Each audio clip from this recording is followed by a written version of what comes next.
Hi, my name is Aaron Sampson, and this is my first project. We're going to open up the geometry and create the geometry of the wind tunnel. And once we're in here, we're going to start by changing our units to inches, and then going to make a line. And this will be like the base structure. So we have our 4 segments here, and those are going to be the 4 sections of the wind tunnel. And we're just going to go ahead and dimension these out. So we have a 15, 24, 12, and 42 inches. So we dimension those out. And we can set these to the dimensions in the homework assignment. And it was 15, 24, 12, and 42. 15, 24, 12, and 42. Now we can start by making the heights by putting lines vertically. So I'm going to first align that. Okay, now I'm going to add some lines. And these are going to be like the inlets and the outlets, and it just helps me figure out the sections. And then we can create the heights with it. So we're going to constrain these first. We're going to use a midpoint constraint. And we're going to put that at the origin and put those lines at every other point. And we're just going to keep going through, and that'll be our outlet. Okay. Then we're going to dimension it out based on the values given. So it was 22, 22, 6, and 6.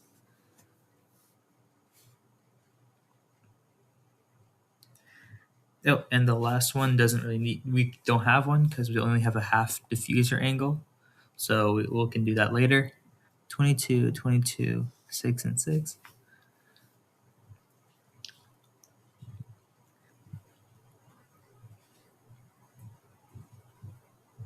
And then we can draw the connecting lines on the top and bottom to make the shape.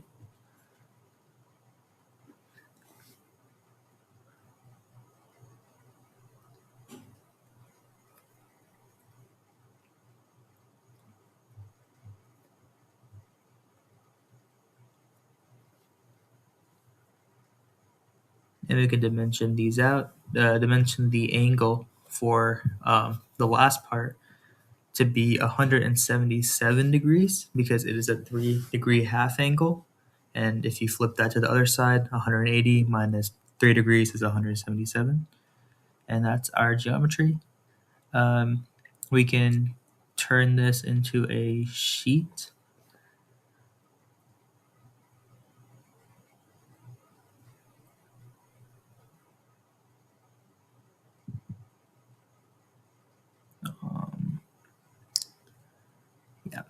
Okay, we can turn this into sheet, select our geometry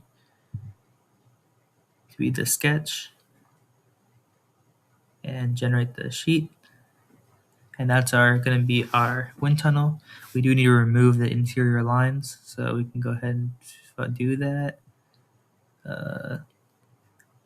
Should be in the modify, I think. Yeah, modify. And then we can trim and get rid of all those interior lines so we don't really need them anymore.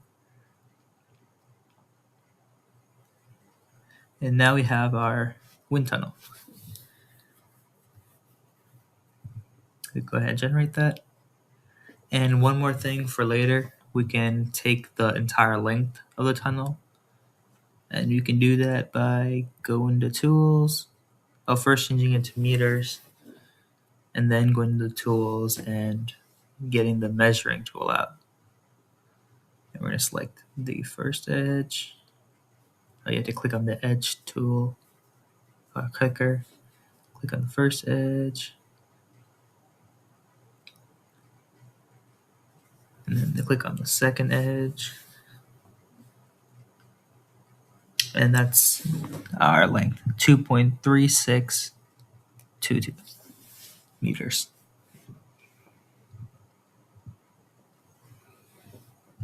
Save that for later. And we are done with our sketch. So we can close this out, and we can continue on to our mesh. So we can change it to 2D analysis and then begin meshing.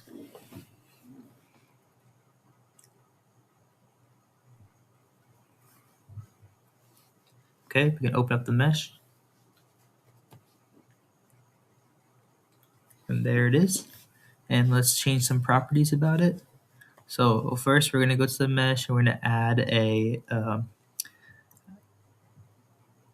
method to it. And it's going to be that selects geometry selection. And we're going to turn it into triangles. And there we go. And then for the mesh, we want a size of 0.01 meters as the element size. And then we want, no, that's good there. And we can generate it. And there is our mesh. Beautiful.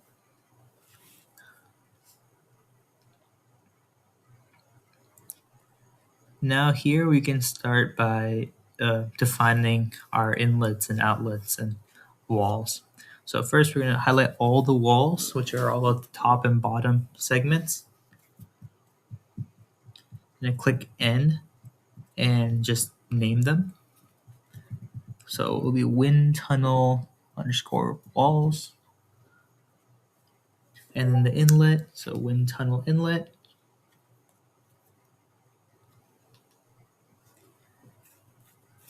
And then wind tunnel outlet for the end.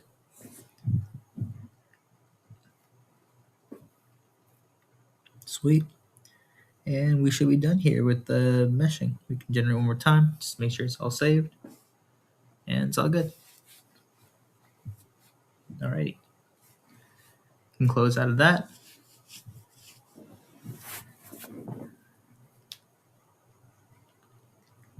And you can start our setup, which is just Fluent itself. I'm going to update it and then run it.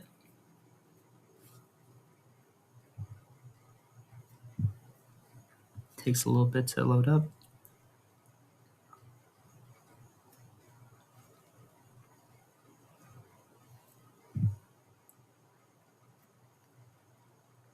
Takes a long time to load up. Jeez.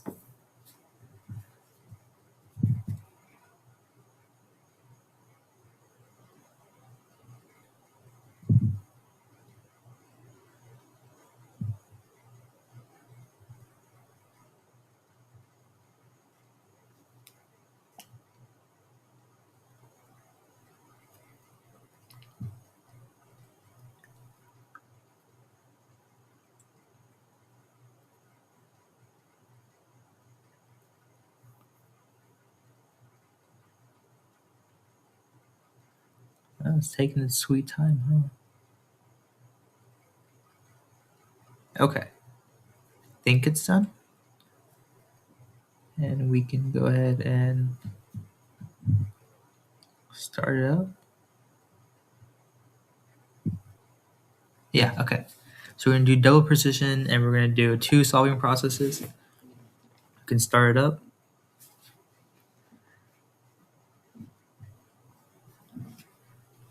And this will be Fluent. Close out those extra tabs that come up, the pop-ups.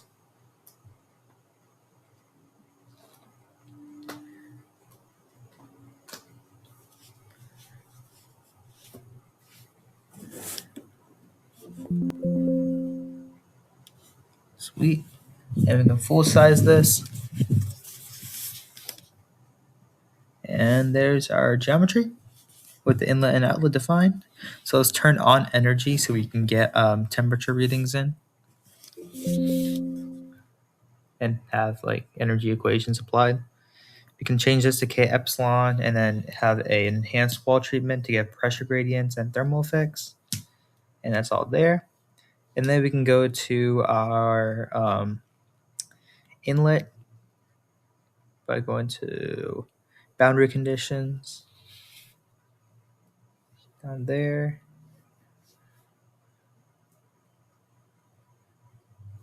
And well, first, before we do that, we need to find our velocity. So in the test section, our velocity would be 0.2489 times 60 for 60 hertz minus 0.3718. That's 14.5622, so we can save that. And we know that one of the Bernoulli rules is that A1 V1 equals A2 V2. So by knowing that this is a rectangular wind tunnel and assuming the width of the wind tunnel is the same throughout, we can just have it in relation to the height of the tunnel and solve for V1, which would be the entry inlet velocity. So we can go ahead and we have 6 inches for the height of A2 and 22 inches for the height of A1. And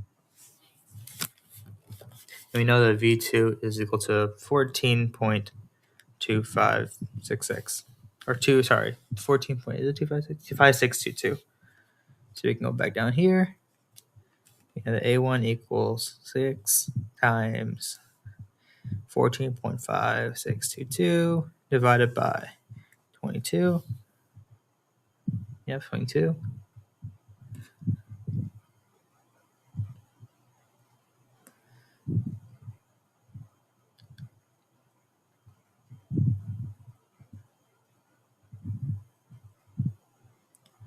And that's a big equation. And then we can solve for that. And this will give us the inlet velocity. So 6 times 14.5622 divided by 22. And we get 3.971509090991 meters per second for the inlet velocity, V1.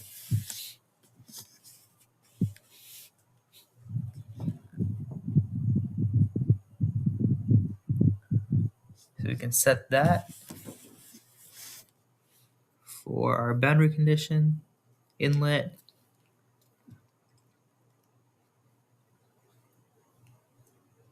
There's our velocity. We can apply that and close it out. And that should be good. And we can go ahead and initialize.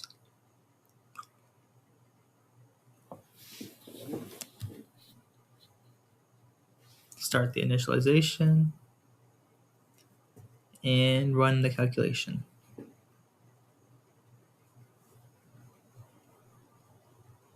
We can do 200 iterations for this and run it. And there's our plots and that's our calculation complete. And then we can create the contours by going to graphics, contours, and then just selecting the ones we want. So we first have static pressure. We need static pressure, dynamic pressure, total pressure, velocity. That's the contours. Okay, so we can do we select everything and then we can do our static pressure. So there's our static pressure contour. We can do our dynamic pressure. So there's a dynamic pressure contour. We can do the total pressure. And there's our total pressure contour. And then we need our velocity. So we can go back and select velocity and just do the velocity magnitude. And there's our velocity contour, which makes sense. The narrowest section has the highest velocity. So we can close it out. We can go to plots and begin the XY plots. And for this, we need to create a new center line to work off of. And this will act as our midline X direction that we can take it to be our X axis on our plot. So we can find our length of the wind tunnel from before and just take that, copy it, and make the center line. And because the origin is in the midpoint, we don't have to change anything for Y. We can just call this a center line and create it. All right, then we can select that and then Save a plot. So there's our static pressure. And we need the static pressure, total pressure, dynamic pressure, and the velocity. Static pressure. There's our dynamic pressure.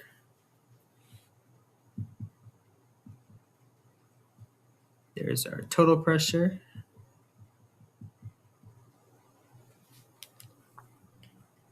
And then for the velocity, there's our velocity.